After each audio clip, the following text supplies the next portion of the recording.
This is David. It's just a quick hit. Sorry, I'm fixing the microphone. It is Wednesday afternoon. We actually have enough here to last 5 quick hits. I'm going to have to do another one soon because I don't even think we're going to get to Andy Cohen and Carole Radziwill and all this, but I would love to. So let's just see how quick we go. Can I just say one thing? And there's nothing to this. There's no point I have to this, but it's kind of like when I said, way back with Catherine Edwards that, Lisa Vanderpump is never going to return to Real Housewives of Beverly Hills unless there was a 2 in front of her salary. And then the next day it's in the Sun and they're like, an anonymous source says Lisa Vanderpump will come back for a 2. And Catherine's like, that's exactly what you said. I'm like, yeah. I'm the anonymous source, meaning you're listening to this podcast. So it's really neither here nor there, but it's just like, it's laughable because then it's in print and then people believe it's real. It's not real. It's just a figment of my, imagination of what could happen. So the latest thing is, I don't know, at the live show, which I'm airing, the live show is being aired on Patreon this Sunday because a lot of the Patreons have asked. No question was off limits. You could ask me and Sarah anything. We cannot plead the fifth. Shockingly, all the questions were not about my past relationships with lots of the RHONJ, but a lot of them were. But that's all going to be on Patreon this Saturday. So, but on the live show, I talked about this. I thought I talked about it on Patreon too. I talked about it on many shows where I only see two ways that New Jersey can go forward.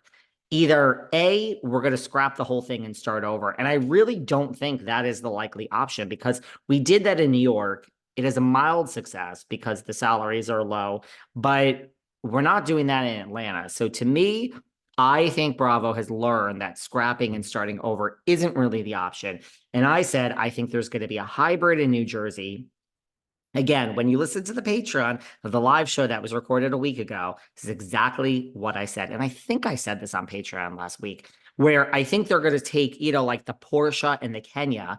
And let's just be honest, tree hugger, no tree hugger, Melissa's old nose, it doesn't matter. To me, there's no way forward without Teresa. It just is what it is. This has nothing to do with her being on Watch What Happens Live and having high ratings, which just happened, which makes me even more certain this is going to happen. But I said this. So, I mean, they're going to keep Teresa, and then you need a friend for Teresa. And I hate to break it to Jennifer Aiden. It's not going to be her. No offense. It's going to be Dolores.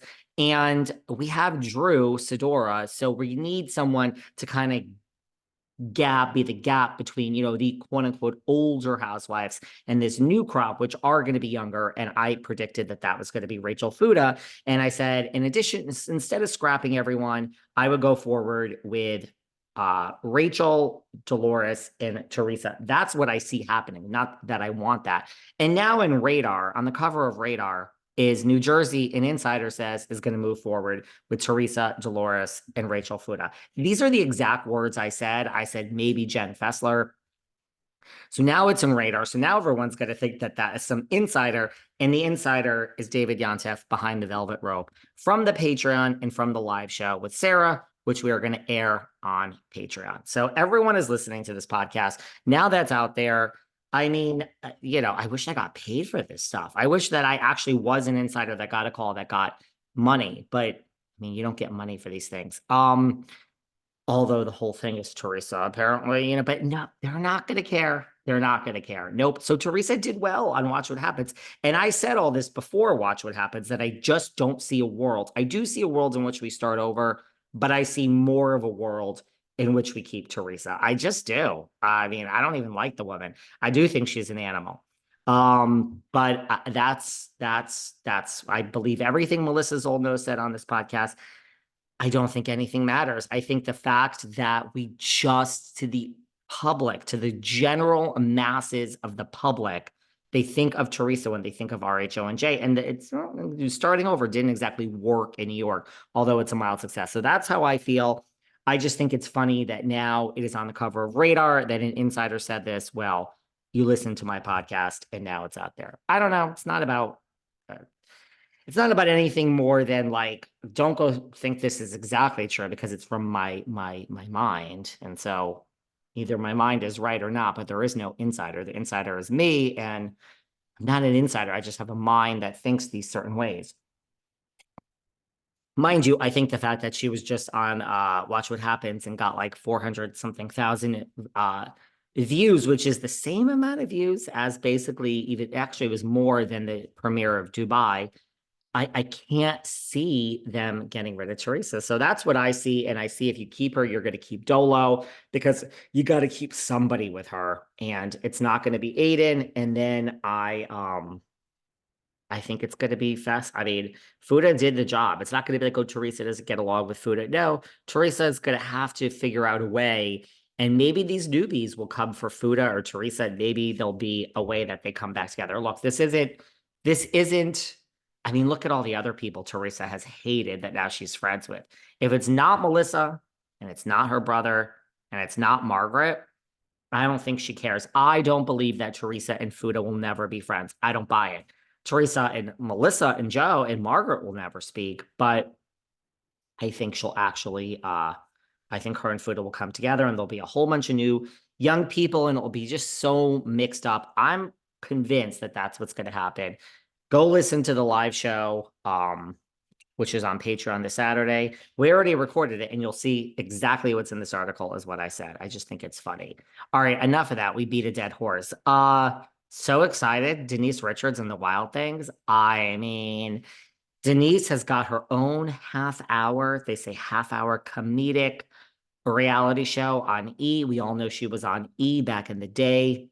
First, she was an actress, then she was on E, then she was on Housewives. I love that they're playing on Wild Things. I love that they're referencing her classic film with Nev Campbell, and it's going to be called Denise Richards and the Wild Things. Yes, your daughters and your husband are the Wild Things. Brilliant, brilliant name. You know, I'm convinced. I mean, look, we have to pitch these shows. And if there's a show to pitch, Evolution and Alex Baskin will do it. But I'm convinced that her returning to Beverly Hills was kind of the like catalyst for this. She returned. Yes, she was drunk and sloppy and on something, but that upside down jacket, it was humorous. It was comedic relief. Alex Baskin from Real Housewives of Beverly Hills is the producer on this. There are other producers, one of which is a woman named Denise Richards. So she has learned, look, anyone could get, you got to get the show lit. And I think Denise could certainly use the money. I know she's making a lot on OnlyFans, but I mean, she has two daughters and she lives in California. So I think Denise is smart enough to know that there'll be no upside down jackets. Yes, it's going to be comedic and Denise can make fun of herself, but let's just be very clear, everyone. Denise is one of the producers along with Alex and along with Evolution.